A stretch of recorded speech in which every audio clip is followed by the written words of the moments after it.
Okay, so we just went over solving rational exponent equations. Now we're going to look at solving square root equations. Okay, so what I mean by a squared equation is just an equation like this with a square root in it. Okay, and what we're looking to do is solve to see what x equals. Okay, so there are two ways you can do it. You can do it graphically, so on a graph, or you can do it algebraically. Okay, the way we're looking at it today is graphically. So we are going to use desmos.com. Okay, desmos.com, and you're going to the graphing calculator, right? So essentially, let's first break this equation down. 1 equals the square root of x minus 2.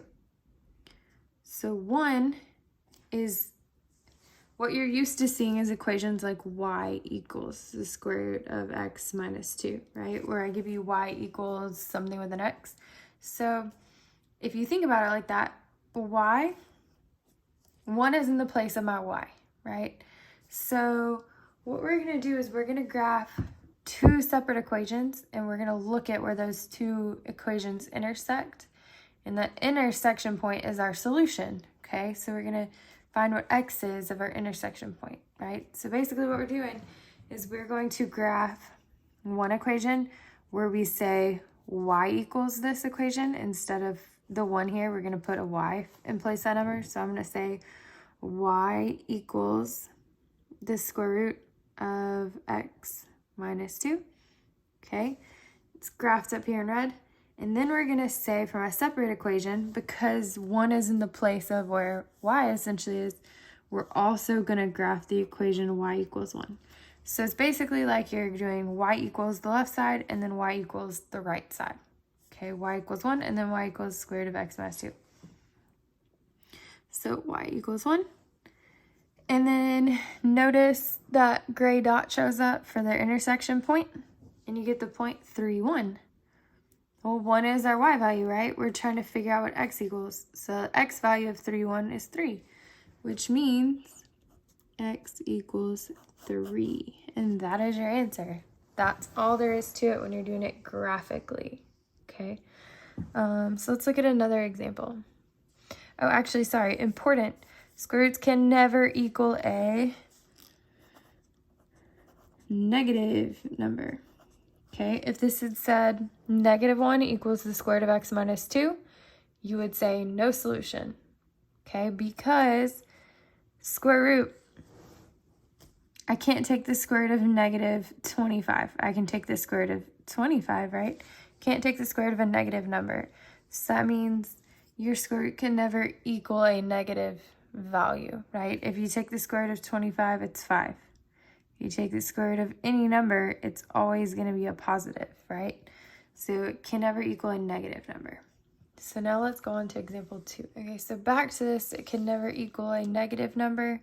I just want to show you graphically what it would look like if you try to type it in. If I added the square root of x minus 2 and -1, like a negative number, they're never going to intersect, okay?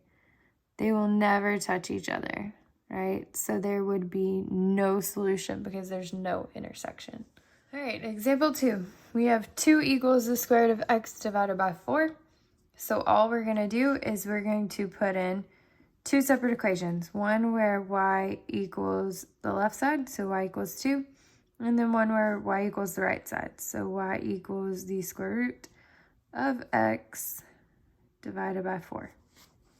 And we're just going to look for where they intersect. So if you don't see a dot there, you just need to tap the lines. Dot up here, they intersect at 16, 2.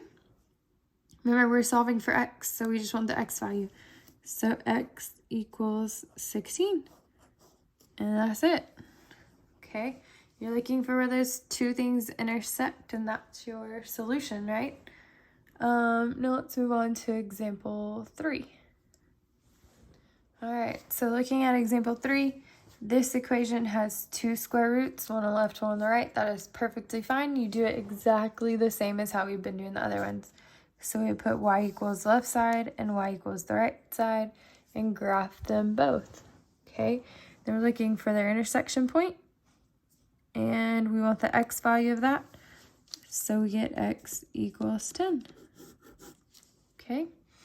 And then example 4, you do see an exponent, right? But we know raised to 1/2 power, right? Really, it's raised to the power of 1 and then your square root, right? So raising it to 1/2 power is the same as putting it under a square root. So really, this is what you have. But you don't have to type it with the square root. You can type it with that 1/2 exponent. Either way is perfectly fine. If either way works, you can either type it how it is, x plus 8 parentheses, and you would hit a raised to the b power so that it goes up to be whatever exponent you want, and you would just type 1 divided by 2. Oops, I forgot to put y equals, it's still graphed anyways, and then I would put y equals 4, and I'm looking at their intersection point, which is 8, 4. We want the x value, so that means x equals 8. Okay, and then if we turn that one off, if we did the same thing, but we wrote it with a square root, so I did square root of x plus 8, well, y equals, you can see their intersection point is exactly the same. So it doesn't matter whether you type it in like this or this, raising the 1/2 and a square root are the same thing. Okay, and that's it.